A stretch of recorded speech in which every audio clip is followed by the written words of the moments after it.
The Mnemosyne Research Institute presents CLIO, Mapping the Constraints That Shape Our World.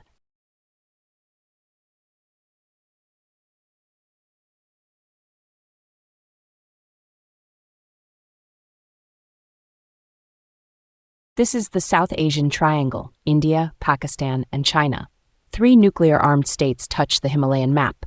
At the center is Kashmir, a territory divided by force, claimed by rival states, and repeatedly used as the stage for escalation. The key idea is the stability-instability paradox. Nuclear weapons can make total war less likely because the cost of losing control is catastrophic. But that same fear can make lower-level violence feel survivable. Raids, proxy attacks, shelling, airstrikes, and carefully bounded punishment.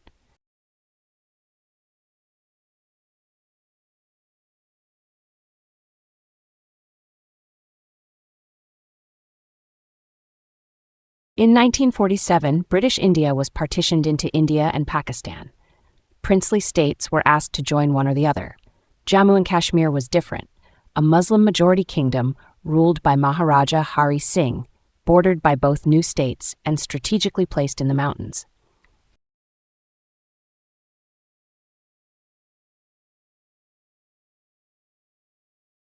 The Maharaja delayed, then signed an instrument of accession to India after armed pressure from the West. India and Pakistan fought the First Kashmir War. The United Nations helped produce a ceasefire in 1949. The Simla Agreement of 1972 converted that line into the line of control. The line did not settle sovereignty. It froze the dispute into geography.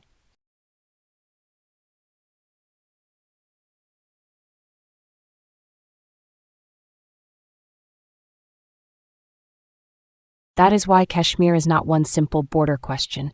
India controls Jammu, the Kashmir Valley, and Ladakh. Pakistan administers Azad Kashmir and Gilgit-Baltistan. China controls Aksai Chin. Every label on this map is also a contested claim.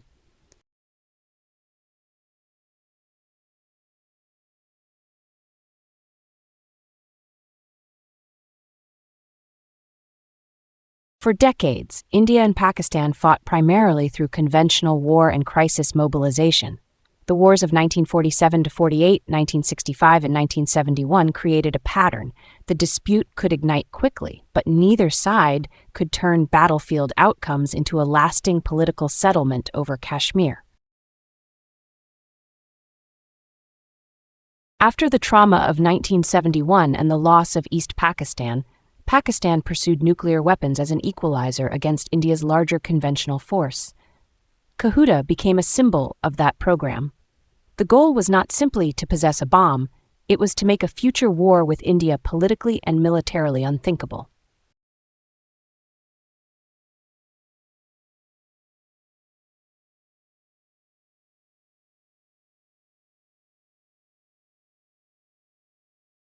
In May 1998, India detonated nuclear devices at Pokhran. The tests made public what had already shaped strategic planning. India would not remain outside the nuclear club forever.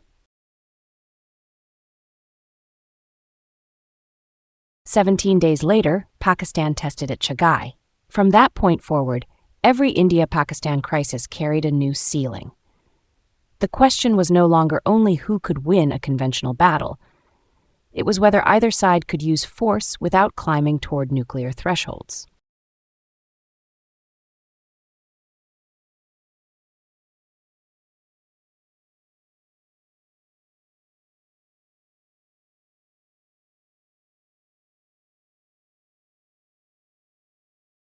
Kargil came less than a year after the nuclear tests. Pakistani soldiers and militants occupied high ground near the line of control. India fought to retake the heights, but kept the conflict geographically limited. This was the paradox in action. Nuclear danger restrained all-out war, while the same nuclear backdrop may have encouraged risk-taking below that threshold. The crisis ended after intense fighting and diplomatic pressure, but it left an enduring lesson. The bomb did not make Kashmir quiet. It made every Kashmir crisis a problem of ladder management.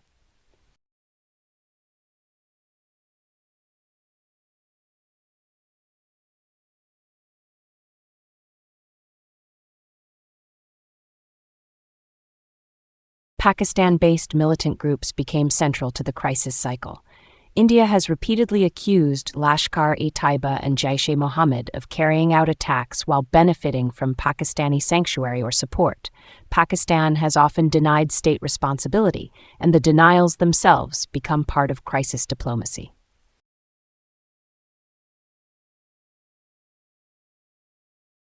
On November 26, 2008, 10 attackers struck Mumbai.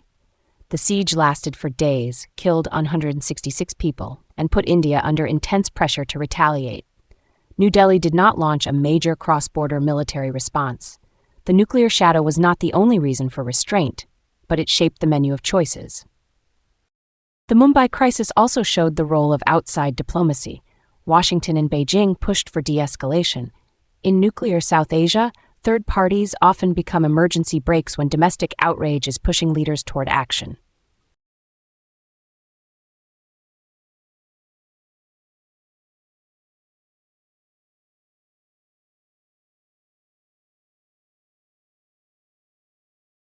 After repeated crises, Indian planners explored limited war concepts, often grouped under the label Cold Start.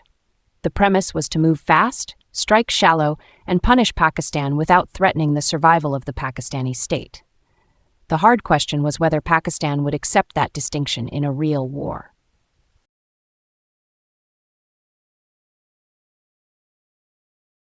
Pakistan's answer was the Nazar, also called HATF 9. Its purpose is to deter Indian conventional offensives by threatening battlefield nuclear use. That compresses the latter. The same weapon meant to stop a limited conventional attack also makes the first nuclear rung more operationally imaginable.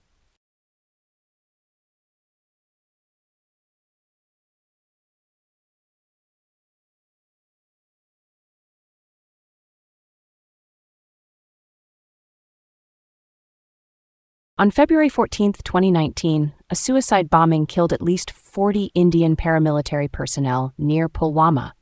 Jaish-e-Mohammed claimed the attack. The pressure on India to break the old restraint model was immediate.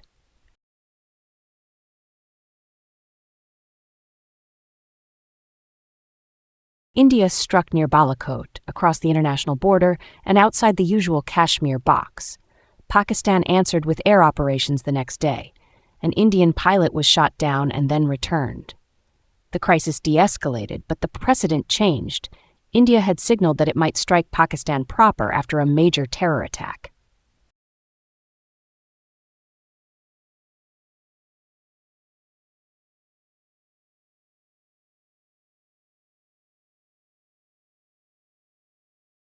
On April 22, 2025, gunmen attacked civilians near Pahalgam. The United Nations said at least 26 civilians were killed. India blamed Pakistan-linked attackers. Pakistan denied involvement and called for investigation. Within days, the diplomatic relationship began to unravel.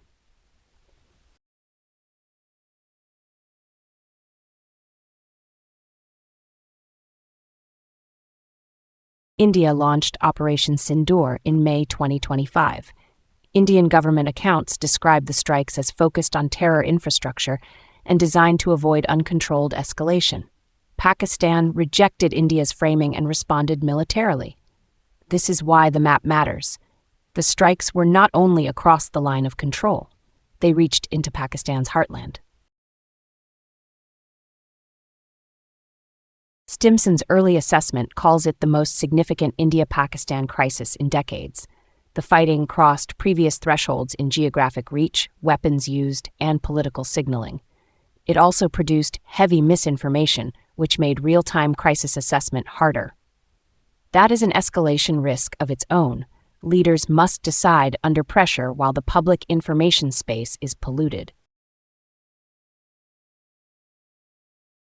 On May 10th, the crisis stopped with a ceasefire. The ceasefire did not erase the new precedents. It left a harder problem behind. If another mass casualty attack occurs, both sides now have a recent template for deeper, faster, more public military action.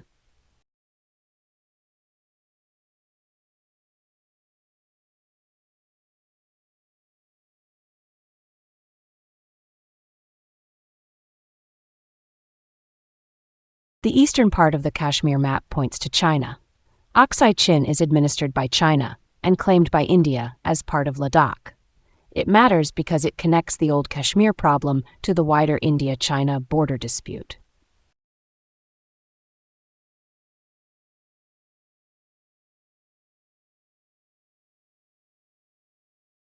The China-Pakistan Economic Corridor adds another layer. CPEC connects Pakistan's ports toward Xinjiang and passes through Pakistan-administered Northern Territory that India claims. So even when a crisis appears bilateral, China is not just a distant observer. It is embedded in the geography, infrastructure, and strategic planning of the region.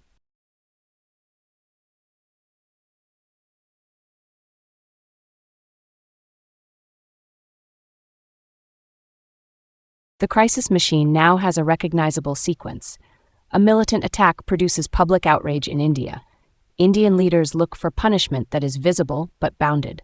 Pakistan looks for a response that restores deterrence without losing control. Both sides signal restraint and resolve at the same time. The danger is not that leaders wake up wanting nuclear war. The danger is that each limited move is designed to be tolerable, but the combined sequence changes the political facts on the ground. Domestic audiences demand more. Military planners guard against surprise. Signals are misunderstood, and a ladder built for control becomes a ladder of compulsion.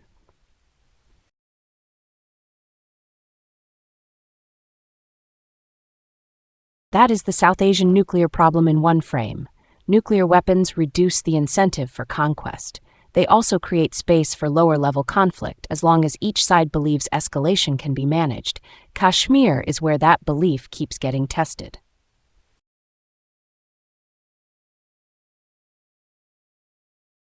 The stability-instability paradox is not a slogan. It is a working machine.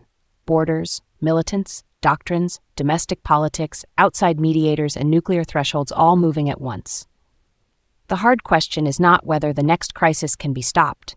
It is whether the system can stop needing the next crisis to prove restraint.